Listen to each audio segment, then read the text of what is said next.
Sejam bem-vindos a mais um episódio do Buzzword Banking Industry.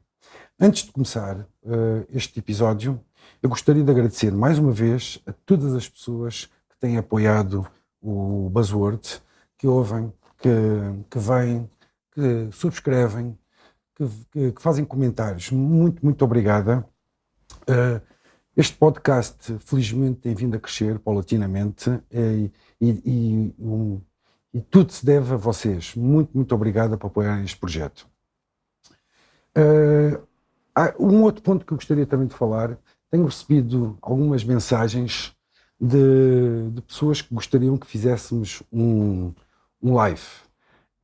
Eu penso que isso vai acontecer. Em princípio, depois do 10º episódio, provavelmente é algo que pode acontecer, mas já agora comentem, digam-se de vossa justiça como é que pretendiam ver o live. Convidei o António Fellner, que é o diretor executivo do Banco Haitong. Muito bem-vindo, António. Muito gosto. Muito obrigado por ter aceito o convite e muito obrigado por nos receber em sua casa. Muito obrigada. E o António apresenta-se desta forma. Nascido em Lisboa, criado entre o Estoril e Cascais, salesiano, pai de 4 filhos. Casado com a melhor mulher do mundo. Positivo, bem disposto, espontâneo, impulsivo e muito, mas muito persistente. Gosta de aventura, gosta de viajar e de desafios impossíveis. Joga ténis, pádel e golfe. É licenciado em gestão de empresas, tem 25 anos de banca de investimento e atualmente é o responsável pela área de derivados com grandes empresas no Banco Haitong. Iniciou a carreira bancária num estágio de verão em Nova Iorque, em Wall Street, que vamos falar, em 97.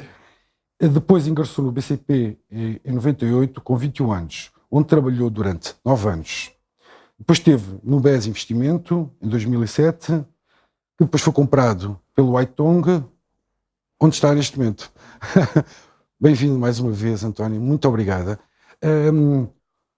O nosso podcast, o Buzzword, nós tentamos descodificar, mas antes de descodificar, também gostamos de saber quem é a pessoa, porque hoje temos um tema muito importante e que com uma série de buzzwords que o António fará o favor de nos ajudar. Mas quem é o António fora do banco? Eu sei que gosta de golfe, de paddle, de ténis. Acho que sou uma pessoa normalíssima. Como disse, tenho 4 filhos que me dão imenso trabalho, que me ocupam a maior parte do tempo. E quando tenho umas abertas, consigo fazer o meu desporto, consigo fazer os meus passeios. Sou apaixonado por motas e carros e tento unir esse tempo que tenho disponível para estar com os meus amigos. Tanto a jogar paddle ou golfe como andar de moto, é uma coisa que eu gosto imenso e tento seguir as paixões da minha vida, que na verdade é exatamente isso. O desporto que eu faço, os meus amigos, o meu trabalho, e sou uma pessoa como outra qualquer. Eu sei de uma história sobre um determinado carro, passado 20 e tal anos, conto lá essa história que eu acho deliciosa.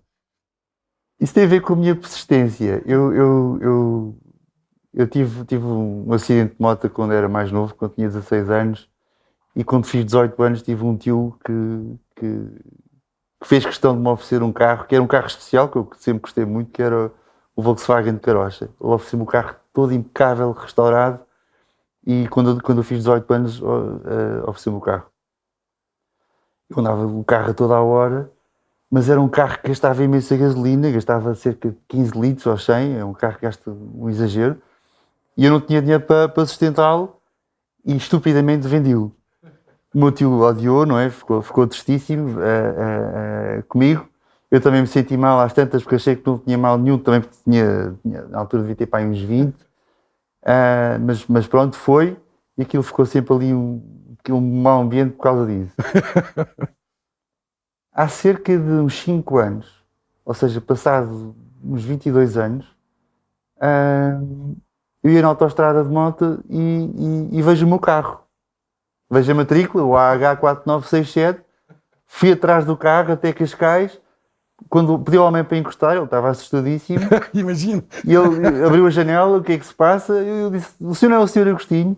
E ele disse, sou, não se lembra de mim? Ele, não, fui eu que vendi este carro há 20 e tal anos, não me lembro de si, você era um miúdo, claro que eu não me lembro de si. Bem, andei a chatear o senhor durante bem, uns 2 anos para me vender o carro, e ele acabou por me vender o carro que está hoje em dia na minha garagem. Acho isso. No fundo, guardou-me o carro durante 20 e tal anos. Acho isso espetacular, a história deliciosa. Mas tem a ver com a minha persistência. Eu tinha que, depois mais tarde, não, no dia que eu comprei, liguei ao meu tio e pedi ao meu tio para vir ter comigo, dizer que tinha uma surpresa para ele.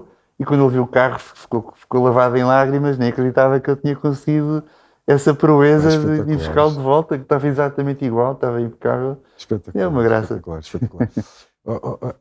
António, eu gostaria, que eu acho que é um ponto muito importante, que o António pudesse partilhar connosco um pouco como é que foi todo o seu progresso escolar, académico, onde é que começou nos Salesianos, era bom aluno, e se nos poderia contar um bocadinho, partilhar connosco. Claro que sim. Eu andei praticamente toda a minha vida nos Salesianos, no Estoril, uma escola inacreditável, espetacular. Hoje em dia, se voltasse atrás, voltava a andar nessa mesma escola. E mais tarde, quando saí, aliás, ainda na escola, nos Salesianos, no 11º ano, naquela altura em que temos de escolher as áreas e não sei o que mais, eu que fui para a área de Economia e Gestão, que era a área C na altura, não sei agora como é que se chama, e nós fizemos uma visita ao BCP de Cascais.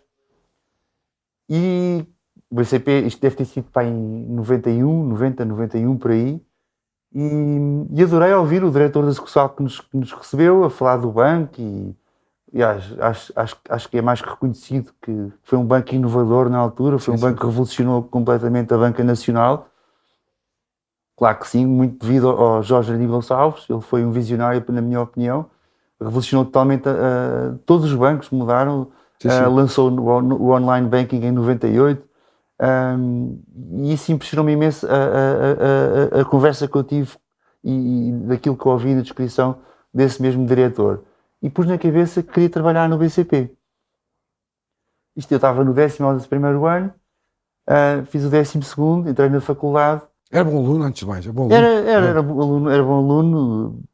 Eu sou uma pessoa que olha muito para desafios e de vez em quando tenho que me testar a mim próprio e ver que consigo ter um 18, depois calhar baixo um bocado a média, mas depois volto. Mas eu às vezes gosto de me pôr à prova e ver se consigo fazer a entrega. Desde essa tenridade que tem esse tipo de desafios? Sim, é assim que eu vivo. Vivo muito nessa base dos desafios e de testar e de me pôr à prova. Quando estava no 3º ano da faculdade, depois entrei na faculdade, no curso de Gestão de Empresas, na Universidade de Lusíada, em Lisboa. Às vezes sentia-me um bocado inútil em casa, se calhar estupidamente, devia ter aproveitado melhor, mas havia dias em que não fazia nada à tarde e queria muito trabalhar.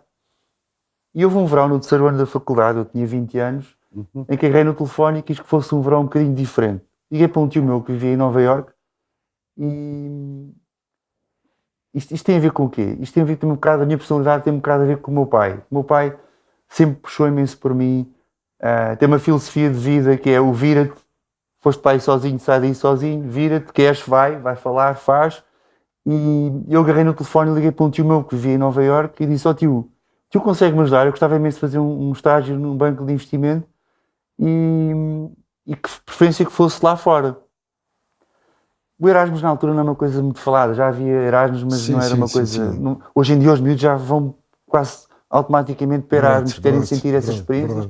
E na altura também senti, embora não houvessem assim grandes programas de Erasmus. E o meu tio, que é uma pessoa espetacular e muito bem relacionada, disse, deixa ver, vou ver se conheço aqui alguém, e eu gostava imenso de ir para os Estados Unidos, e disse, deixa ver, e vou fazer umas chamadas. Passado uma hora ligou-me, disse assim, já arranjei um estágio para ti. Eu assim, a sério. Porque isto foi um bocado, eu sou de impulsos, não é? Como tu há bocado disseste, e não estava nada à espera, isto devia ser para em junho ou julho, já não sei, junho talvez, e ele disse, já te arranjo estágio, vais estagiar em Wall Street, em Nova Iorque. Eu disse, tio, a sério?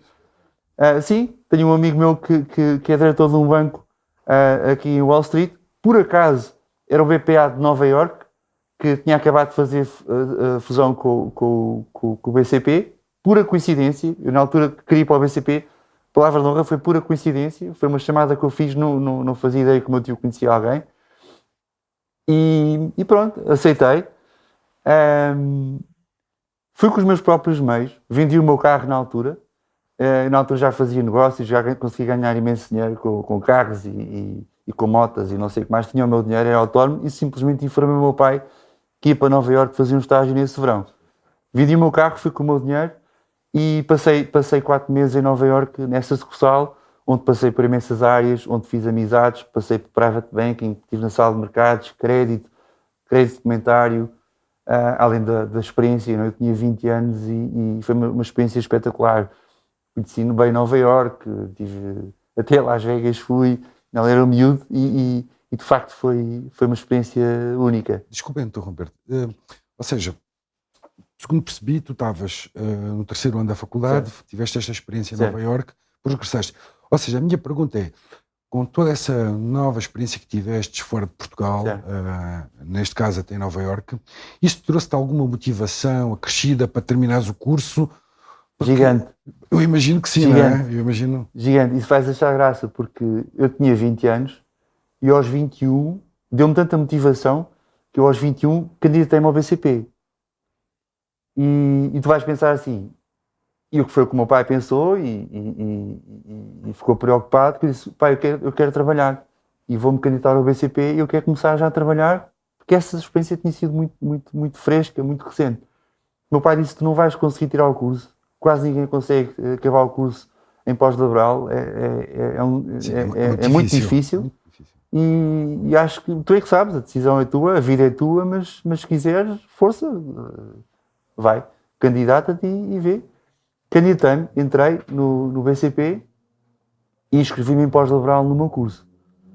E aí é que eu vi o que é bom para a tosse, porque de facto, e tiro o chapéu aqui a todos os trabalhadores estudantes, é um desafio gigante, é super difícil estudar e trabalhar ao mesmo tempo, e eu senti isso na pele, porque eu já estava no BCP a trabalhar, que era um banco na altura, como sabes, que se trabalhava uma imensidão de horas, era normal trabalhar 13, 14 horas por dia. Fazia parte. E eu entrava às 8 da manhã, saía às 6, 6h30, já tinham começado as aulas começavam às 6h30 da tarde, e ia de comboio para a faculdade, assim, perdia ali algum tempo, uma meia hora até chegar à faculdade, e depois tinha aulas até à meia-noite e meia. Meia-noite e meia, apanhava o comboio ali em Belém, chegava a casa, desculpa, disse às 11h30, acabava as aulas às 11h30, apanhava o comboio e chegava à meia-noite e meia a casa, normalmente. Jantava à meia-noite e meia, acabei o curso. O meu pai, eu lembro perfeitamente que o meu pai me disse, quando eu me inscrevi, quando eu me candidatei ao BCP, o meu pai disse, impossível, quantas cadeiras é que te faltam para acabar o curso? Eu disse, 23, impossível, não vais conseguir. Mas o meu pai é um adepto da psicologia inversa, não é?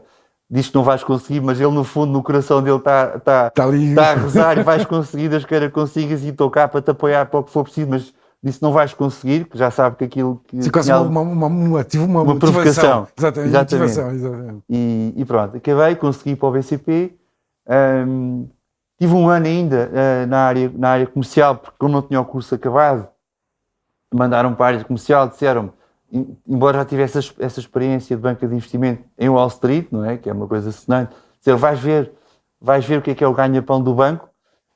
Recebi essa experiência de braços abertos, gostei imenso, estive num balcão durante um ano, mas eu queria muito era ir para uma sala de mercados trabalhar e chateei muito internamente e lá está, foste para aí, agora sais aí sozinho. E chateei o meu patrono e não sei o quê, e consegui chegar onde eu queria. Na altura era o Banco CISF, mais tarde BCP Investimento, e lá consegui chegar à sala de mercados, que era o meu grande objetivo. Espetáculo. E diz-me uma coisa, depois como é que foi o salto seguinte? Como é que de repente tu estavas, digamos, na tua cadeira, não é, de sonho, não é? E como é que deste depois o salto para o BES Investimentos? Pronto. Embora fosse completamente diferente daquilo que eu fazia, certo, tinha que usar a experiência que eu já tinha, a bagagem que eu já tinha do BCP Investimento, claro, e aplicá-la numa outra área completamente diferente, claro, que é a área de cobertura de risco de grandes empresas. Por isso vi isso como um desafio. o BES, o Grupo Espírito Santo, era um grupo gigante, com uma grande cota de mercado em empresas que estavam relacionadas com o meu futuro trabalho, e aceitei o desafio. E depois como é que tu chegaste na posição onde estás hoje? Muito Isso. trabalho? Muito trabalho. Como sabes, esta área é uma área que é quantificada com o dinheiro que tu fazes, não é? E com a maneira como tu consegues escalar o teu negócio, e os desafios foram sempre aumentando e fui conseguindo cumprir todos os desafios que me foram apresentados e cresci como as outras pessoas todas nos outros bancos. E como é que é, por exemplo, o teu dia-a-dia? Uhum. É muito movimento, Sim. é muitas reuniões. Sim. Podes só dar uma ideia de como é que é o teu dia? Nós, no dia-a-dia, a nossa área está ligada aos mercados, não é? E quando olhamos para mercados, pensamos em volatilidade, não é? Obviamente. E logo começamos o dia cedo, ver como é que estão os mercados. Temos clientes que nos ligam, com quem nós temos linhas abertas e fazem operações connosco, sejam taxa de juros, de FX, commodities, consoante as necessidades. Nós falamos com o mercado, em geral, quadramos as posições no mercado quando é necessário, estamos em permanente contacto com os nossos traders, com as pessoas do research, saber como é que está o mercado. Temos reuniões com pessoas que fazem, com macroestrategistas, que nos dão orientação e visibilidade do mercado, e é um bocado isso, é uma vida agitada. Temos reuniões com clientes, temos reuniões internas, temos muitas reuniões com o risco, não é? Sim, certo. Claro. Não é? Deixa-me só, agora em tom de brincadeira, mas dizendo a verdade, houve um convidado nosso que disse que a tua área é a área que mais proporciona cabelos brancos. É verdade. Vê-se, não é? Concordas? Sim. É uma área... A volatilidade cria ansiedade e nervos, Claro. E nós tentamos estar sempre junto dos nossos clientes. Aqui, a nossa função é exatamente proteger o nosso cliente, não é? Isso, então, vamos então atacar, vamos começar, eu vou ser muito direto contigo. Força. O que é um derivado? Um derivado é um instrumento financeiro cujo valor deriva da performance de um determinado ativo subjacente. Ok. Dá um exemplo. O que é esse ativo subjacente? Podes dar um exemplo? Claro que sim. Pode-se montar um derivado, por exemplo, sobre a Euribor de 6 meses. É o instrumento mais frequente que nós utilizamos, que é a cobertura de taxa de juros. Tens um cliente que tem um financiamento que está exposto à subida de taxa de juros, não é? Se as taxas subirem, ele vai ter que desembolsar mais cash da tesouraria para honrar a sua dívida. Uhum. E muitas vezes, se as taxas estiverem muito altas, pode criar problemas à empresa, não é? E é para isso que nós estamos aqui, nessa parte de taxa de juros. Nós fazemos, já podemos falar nos instrumentos que quiseres que são utilizados nos derivados. Sim, isso que pelo que sei, e corrijo-me se eu estou enganado, ou seja, pelo que sei, os derivados estão divididos, digamos, em dois mundos, não é? Certo. Quais são esses dois mundos? Os dois mundos é como estava a dizer há bocado. Tens o asset side e tens o liability side. No asset side, basicamente era aquilo que eu fazia no BCP. Exatamente. Em que montava produtos de investimento para as redes de retalho, para a rede de private banking, para institucionais, que tinham derivados embutidos. Ok. Basicamente, esses produtos são montados, estruturados, para dar algum pick-up adicional às taxas de juros. Ou seja, um cliente pode aplicar o dinheiro no depósito a prazo ou numa obrigação a taxa fixa, mas pode não estar satisfeito e pode querer arriscar um bocadinho mais e ter mais alguma rentabilidade nos seus investimentos. E quando se montam esses produtos, seja através de um depósito estruturado ou através de uma obrigação ou outro instrumento qualquer, tenta-se obter um bocadinho de pick-up em relação ao benchmark, ou aliás, às taxas de mercado. Ok. E o outro lado? O liability side é onde entra na gestão de risco. Normalmente pode ser um trader a gerir risco da própria carteira de investimento, mas nós estamos focados na gestão de risco das grandes empresas. Então, dá aí um exemplo. Posso dar um exemplo? Sim. O exemplo que eu costumo dar aos meus formandos quando estou a dar formação é o exemplo de uma companhia aérea. Uma companhia aérea, se tu pensares, está exposta a uma série de variáveis exógenas que estão relacionadas direta ou indiretamente ao seu negócio. Na parte de taxa de juros, eles têm leasings de aviões, não é? Uma companhia aérea tem, em média, uma frota de 5 bilhões de dólares em aviões. Se as taxas subirem muito, se as taxas subirem 1%, uma frota, um leasing condicional com um montante agregado de 5 bilhões, 1% são 50 milhões de euros em cash adicional que têm que desembolsar. Se falarmos em 4% ou 5%, que foi o que as taxas variaram desde o ano passado, estamos a falar em 200 milhões ou 250 milhões de euros de cash adicional que eles vão ter que fazer, não é? Não é? Se fosse só 1%, 50 milhões, isso quer dizer que a companhia, se tiver uma margem média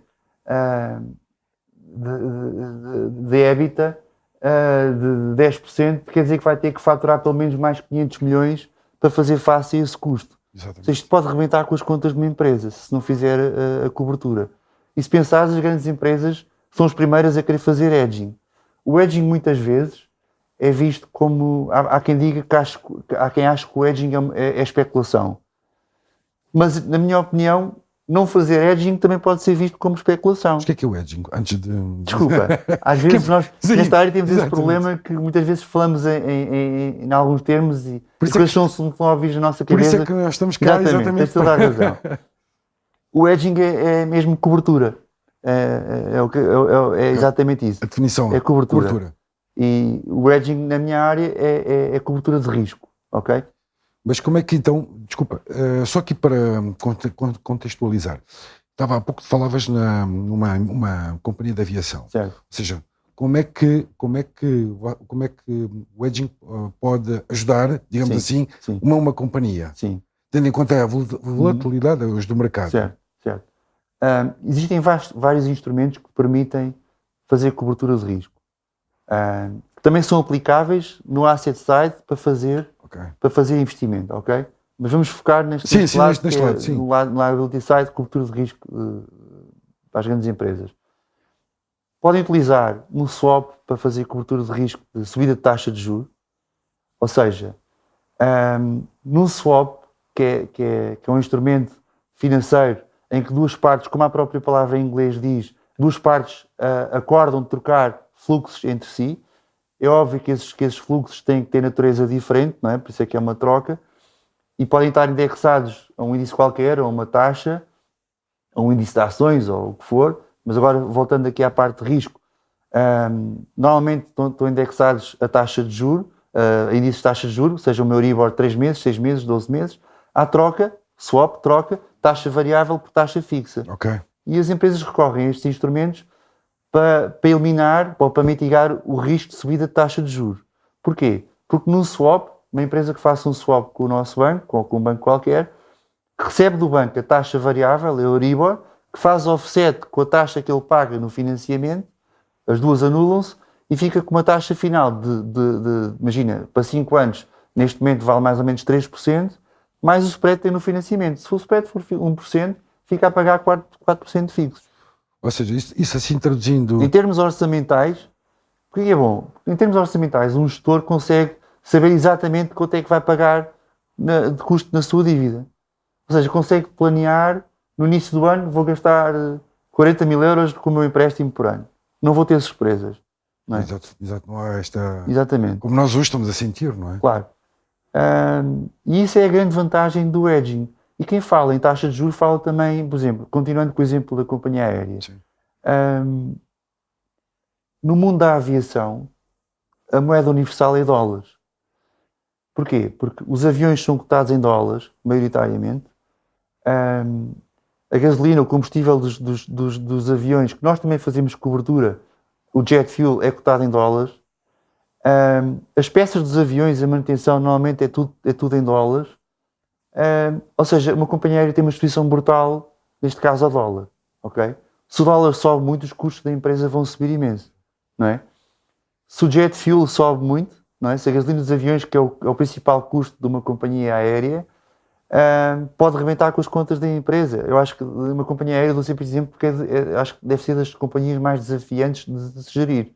Não é? Não é por acaso que às vezes se vê grandes grandes perdas, é transversal a todas as companhias no mundo inteiro. Têm margens muito pequenas e estão suscetíveis à volatilidade de airlines que são bastante voláteis. E não fica por aqui a exposição, ou seja, tem a exposição cambial em gasolina dos aviões, peças dos aviões, o custo dos aviões pode ficar mais caro se o dólar subir, o custo fica muito mais caro e estamos a falar, uma aeronave pode custar 200, 300, 400 milhões de dólares. A questão do carbono, a aviação está dentro do scope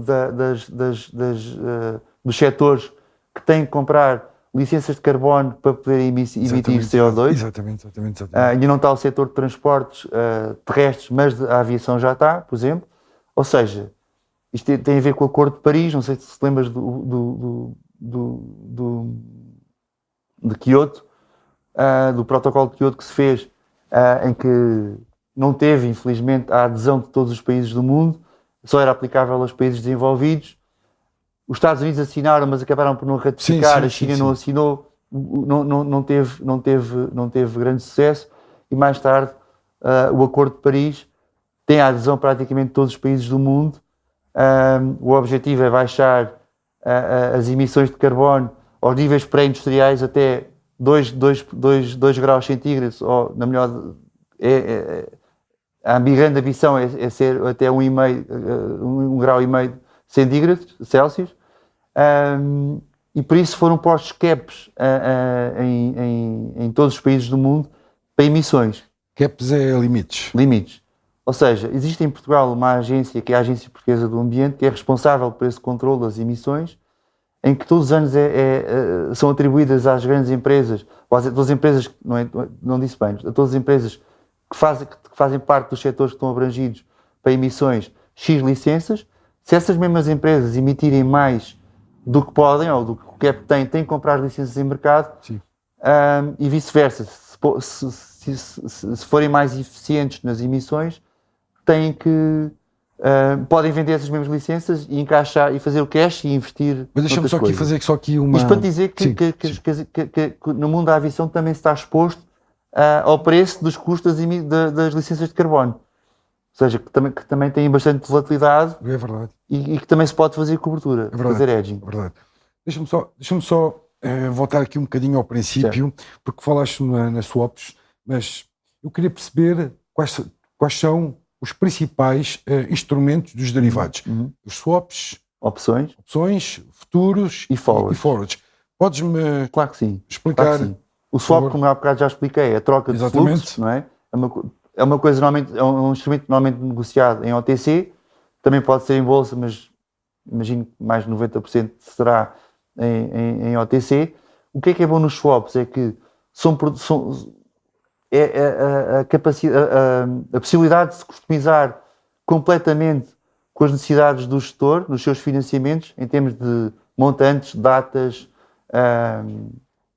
frequência de pagamentos, consegue-se completamente replicar um financiamento para se obter no final uma cobertura perfeita. Okay?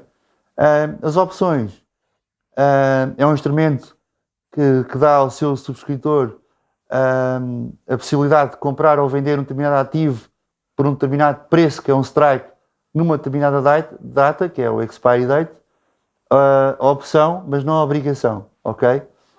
Em que circunstâncias é que o detentor da obrigação vai exercer a sua opção ou não? Se tiver in the money, obviamente, não é? Sim. Imagina, a Apple, ok? A Apple é dos maiores consumidores do mundo de cobre. O cobre está mais ou menos a $8.500 a tonelada métrica. Se o preço do cobre subir muito, eles tendo em conta a elasticidade do iPhone, não é? Que é um banco, um instrumento um bem que pode ser substituível por outro,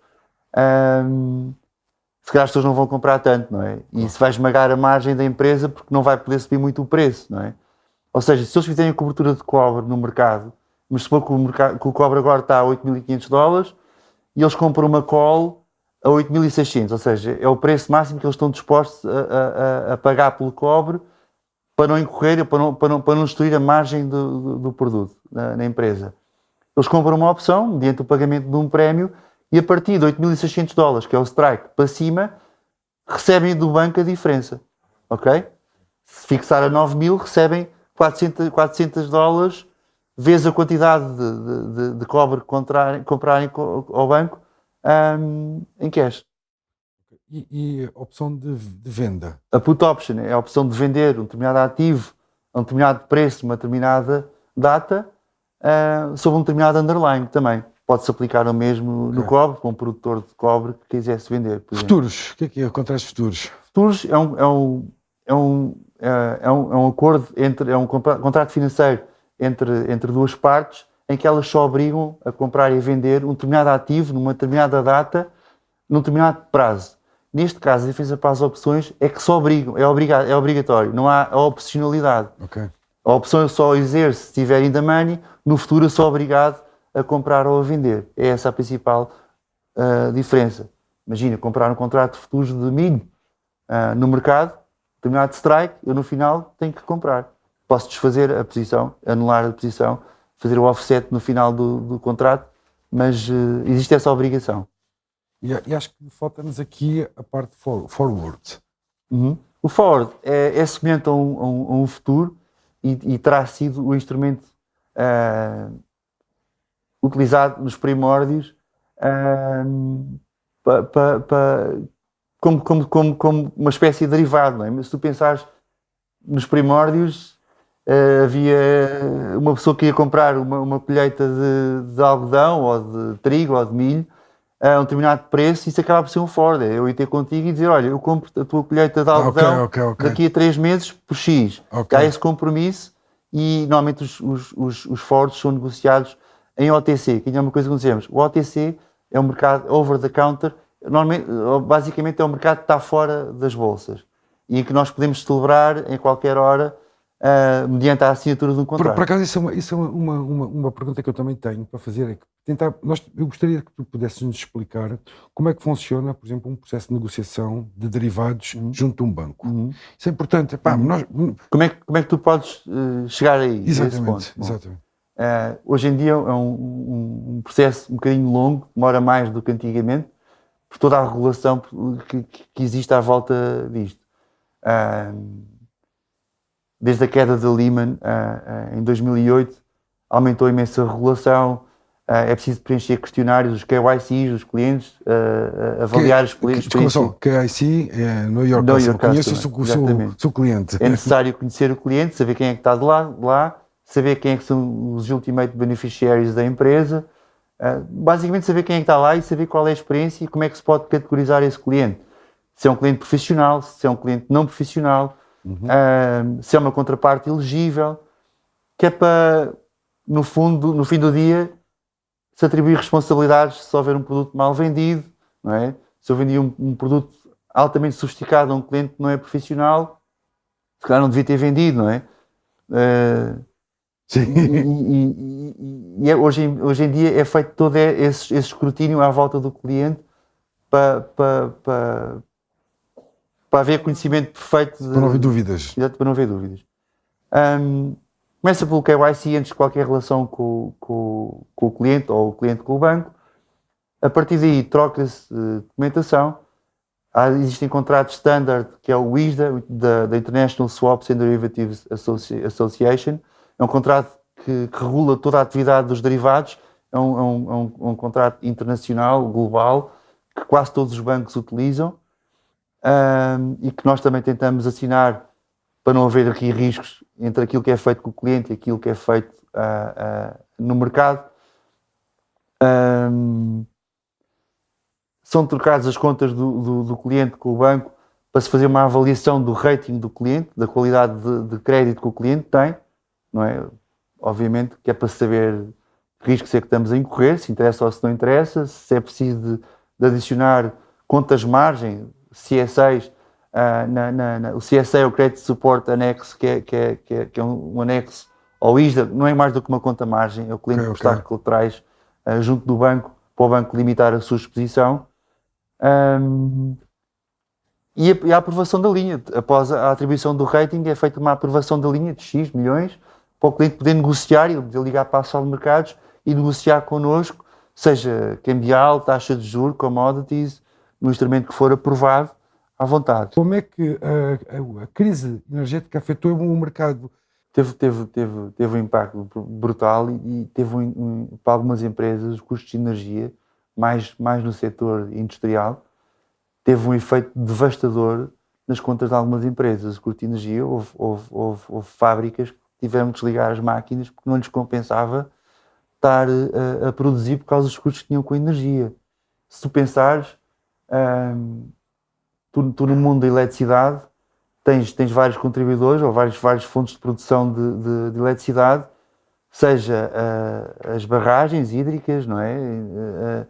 Parques eólicos, energia solar, e tu no ano passado, além de teres tido a questão da guerra da Rússia com a Ucrânia, em que fecharam o pipeline, não é? O Nord Stream, que atravessa o Báltico, e da Rússia para a Alemanha, fecharam o pipeline, os custos de energia, o gás TTF passou para níveis inimagináveis, para 300 euros o preço do gás. Neste momento está a 50, mas continua muito caro. E isto teve um efeito devastador. No ano passado choveu pouquíssimo, não é? Ou seja, teve que utilizar muita energia fóssil para produzir energia, não é? E aí o gás entra na equação, e muito. Eu tenho aqui uma dúvida que eu gostaria também gostaria de perceber melhor. O que é o Edge Accounting? Uhum. O que é? E qual é a finalidade do Edge Accounting? Tu podes dar essa Claro que sim. Quando tu fazes o booking de um derivado, tens que registá-lo em contabilidade em algum sítio, não é? Existem as normas internacionais de contabilidade, que é o IFRS 09, que serve basicamente para tu poderes comparar um balanço aqui em Portugal com um balanço de uma empresa nos Estados Unidos ou em Inglaterra ou noutro sítio qualquer. Ou seja, houve a standardização das regras contabilísticas, e o Edge Accounting entra aí. É para tu saberes onde é que tens que arrumar o teu derivado em contabilidade. Ok. E quantos tipos de Edge Accounting existem? Quais são os tipos? Existe o Fair Value Edge, o Cash Flow Edge e o Net Investment Edge. Ok? Podes-me dar... O Fair Value Edge, onde é que se arruma no Fair Value Edge? Para ativos que são indexados a taxa fixa, por exemplo. Uma emissão de obrigações que tenhas taxa fixa, podes fazer cobertura no mercado desse risco de taxa fixa, porque imagina que não queres cobrir, imaginas que as taxas vão subir mais, e se as taxas subirem, a tua obrigação que tens em carteira vai valer menos, e tu queres receber mais taxas de juros e convertes via swap a taxa fixa para uma taxa variável. Esse swap é arrumado em contabilidade juntamente com o teu ativo ou com o teu passivo, dependendo daquilo que estás a cobrir, são arrumados juntos, e é arrumado no Fair Value Edge. Ok? Basicamente, os cash flows que saem da tua cobertura e da tua obrigação, neste caso, neste exemplo, fazem offsetting, e é aí que tu arrumas esse derivado em termos contabilísticos. O Cash Flow Edge serve para arrumar uma cobertura, por exemplo, de uma emissão de obrigações que tens a taxa variável, que fizeste a cobertura, é ao contrário da outra, não é? Okay. Taxa variável, tu queres cobrir o teu risco de subida de taxa de juros, fazes um swap e estás a trancar os teus cash flows, e aí vais pôr em Cash Flow Edge. Mas pode ser aí, mas pode ser também na cobertura de um recebimento que vais ter em cash, mas o acionista pôs lá capital, que é o equity, e quer salvaguardar esse capital. Okay? A diferença entre ativos e passivos, tem ali um equity que quer preservar. Porquê? Porque, imagina, ao longo do ano o dólar pode desvalorizar e o ativo no final do ano vale menos, o teu ativo. O que é que podes fazer? Podes fazer cobertura desse mesmo ativo ou desse mesmo equity, o valor que tu tens lá investido. Podes vender os dólares, em janeiro podes vender os dólares que tens, imagina que é um equity de 10 milhões, podes vender para dezembro esses mesmos 10 milhões de dólares, que acontece no derivado? Se o dólar cair, tu estás a ganhar dinheiro. Porquê? No derivado, Certo. e no teu ativo estás a perder dinheiro, certo? Se o dólar desvaloriza, estás a perder. Os dois fazem offsetting e tu no fim do dia tens o teu equity protegido àquele preço. Okay. Basicamente é isso. Olha, eu quero remontar, há pouco falaste de Lehman Brothers, mas em 2008, mas, ontem, esta semana, ouviu-se infelizmente. eu queria perceber se tu nos podias explicar quais foram as medidas tomadas pelos reguladores Sim. para evitar crises sistémicas, porque hoje em dia, por causa da situação até do Silicon Valley Bank, Certo. ok? Voltamos outra vez a ouvir Certo. falar Certo. da questão da crise sistémica. Que tipo, dá-nos, tenta ser simplificativo, ajudar-nos, quais foram as medidas tomadas em 2008 para que hoje, quando uma situação como o Silicon Valley, nós podemos sentir alguma segurança. Quando caiu a Lehman, caíram outros bancos, isto contagiou-se para a Europa. Como estava a dizer há bocado, o mercado monetário morreu praticamente. Eu cheguei a ver as taxas em overnight a subir até aos 15%, que era uma coisa impensável. Cheguei a ver bancos do mesmo grupo a cortarem linhas a uma sucursal, a uma irmã, dentro do próprio grupo. Isso chegou a acontecer, ou seja, foi desconfiança total. Porquê? Porque cai um banco com rating single A, põe em causa os ratings de todo o resto de todos os bancos e todas as empresas, não é? Porque põe em causa as agências de rating que atribuem esses mesmos ratings. E daí este clima de desconfiança, e daí ter morrido o mercado interbancário, porque não tem colaterais, não é? O mercado interbancário empresta-se dinheiro sem colaterais, de um dia para o outro, ou depende do prazo que for acordado, e foi necessário tomar algumas medidas a nível regulatório. Nos Estados Unidos foi o Dodd-Frank, e na Europa foi o EMIR. Sim. Basicamente, o que se pretendia com essas todas as medidas que foram tomadas a nível regulatório, que olhando para os dois são muito parecidas, estou olhando, a finalidade era a mesma, era evitar o risco sistémico, aumentar a transparência do mercado, aumentar o nível de reporte dos bancos, aumentar os rácios de capital dos bancos, e evitar que toda esta loucura que existia no mercado de derivados, não é? na especulação, montar produtos que na altura eram considerados produtos tóxicos, aumentar a regulação, aumentar o controle sobre o que é que se vendia a clientes, aquilo que falámos há pouco, profissionais, não profissionais, classificar os clientes, que antigamente não se fazia, e basicamente foi isso. Hoje isto é uma área, a área de compliance, que controla esta área. Todos os anos nós nos bancos somos obrigados a ter formação e estar update e fazer exames e testes para ter a certeza que nós sabemos aquilo que estamos a fazer e que estamos a fazer bem as coisas. Foi um tema que nós no episódio anterior debatimos com a doutora Compliance hoje em dia é uma área que está na berra. Que é necessária. Bom, António, a conversa tem sido boa. Nossa última parte, nós tentamos, ao longo da conversa, tu foste e fizeste o favor de explicar aqui uma série de buzzwords. Pelo menos uma delas ficou por explicar, mas eu vou acrescentar aqui mais 2 ou 3, se tu não te importares de explicar. Então eu vou passar diretamente. Há um termo que vocês usam, que é o tailor-made. O que é o tailor-made? O tailor-made é a customização do derivado às necessidades do cliente. Aquilo que estava a dizer há bocadinho. Um cliente tem um financiamento que já está a decorrer, imagina, há 2 anos e que vai ter por mais 10 anos.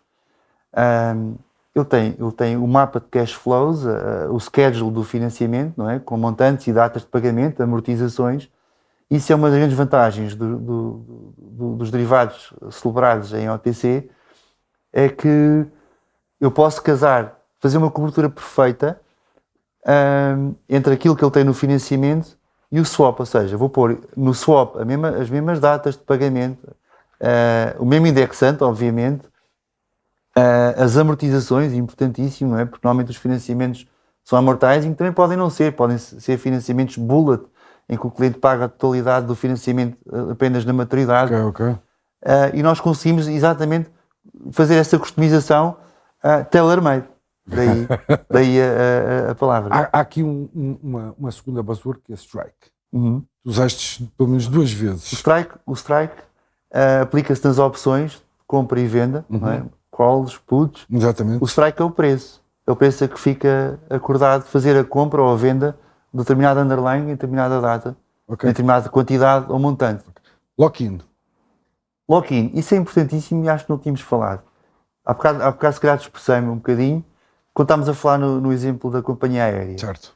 Porquê? O objetivo da companhia aérea é ganhar dinheiro com o transporte de passageiros ou de mercadorias, certo? E esses resultados finais, ou lucro da empresa, pode ser afetado pela variação desses underlyings todos que estão à volta e que afetam diretamente os resultados da empresa. O preço da gasolina dos aviões, o valor do dólar, etc. Ou seja, o gestor, o CFO, o diretor financeiro, tem que se concentrar na margem final de lucro da empresa e no core business da empresa, que é o transporte de passageiros e de mercadorias. E não se preocupar mais com nada à volta. Através dos derivados, se ele souber exatamente quanto é que vai pagar de custos e de receitas em tudo o que está relacionado com a sua atividade, vai poder concentrar-se apenas e somente no seu core business. Okay. Basicamente é isso. E a última, mark to market. Mark to market. Quando tu celebras um derivado, vamos voltar ao exemplo do swap, no dia 0 estás a celebrar, estás a fechar o produto a valor de mercado, ok? Vamos imaginar que os 5 anos estão a 3%, fechaste o deal, à partida vale 0. O net present value do swap é 0. Ou seja, todos os cash flows descontados nas duas pernas, na perna fixa e na perna variável, anulam-se, ok? Vale 0. Se amanhã as taxas estiverem, imagina, a 3,15, okay, quer dizer que a empresa, se protegeu a 3% e tem um diferencial positivo de 15 basis points.